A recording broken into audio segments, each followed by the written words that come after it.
Okay, I am standing here just off the intersection with the Baltimore Pike and Low Dutch Road. And I'm standing here at the Henry Bietler Farm.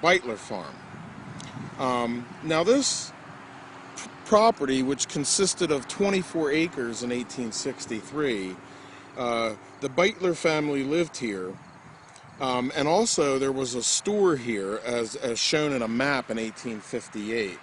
Now, this house and barn were also used as a field hospital during the Battle of Gettysburg. Now, about 3 o'clock in the morning of July 3rd, Elizabeth Thorne, who we seen early in a video at the George Musser farm, on July 3rd, she started on another journey. She said she went down to the Pike, past the White Church, and they went to a big farmhouse where Henry Bietler lived. They had a big wagon shed, and they took the amputated limbs of the wounded men, and they threw them into the corn crib. And when they had a 2-horse load of limbs, they would then haul them away. The house itself was filled with soldiers. In the daytime, she was watching the sick and wounded, and they were screaming for water all the time. Now, J. Howard Wirt made a claim that an artillery lieutenant was buried in the Bietler garden on the midnight of July 2nd, 1863, and that garden sat over here in this direction here. Hall's 5th Maine Battery actually camped here in an apple orchard, which was in the distance to the right of the barn, on July 1st and 2nd. Now, one additional piece of information about this area was it was also used as the headquarters for General Pleasonton and his cavalry. Now, General Alfred Pleasonton commanded all Union cavalry here at Gettysburg.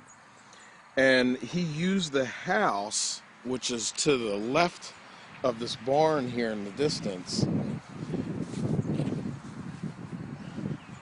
He used the house that you see there to the left of the barn as his headquarters on July 2nd and 3rd.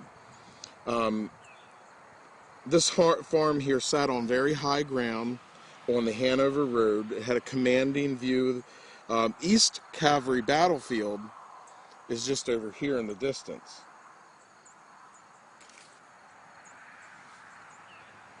Now, as to this corn crib, as the men would die, they would be buried, of course, in the garden back here over beside the barn.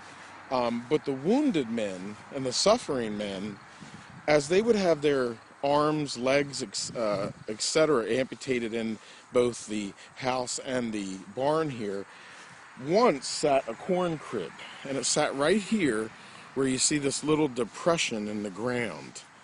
And a corn crib, of course, was where they would take ears of corn once they were taken down, and they would be in a small wood-slatted shed of some sorts, and they would put the corn in there to dry. Now, of course, in July of any year, as well as July of 1863, the corn wasn't ready for harvest yet. You harvest your corn in late September, early October.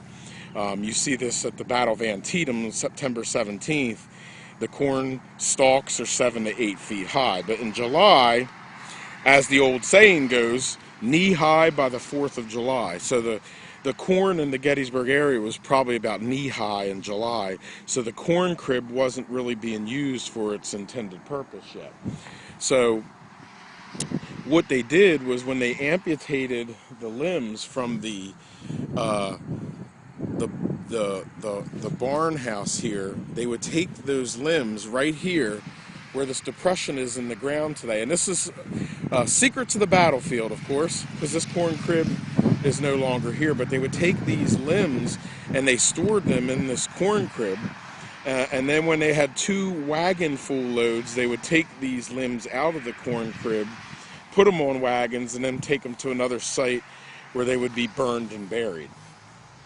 This has been the Henry Bietler Farm and House on Gettysburg Battlefield Facebook.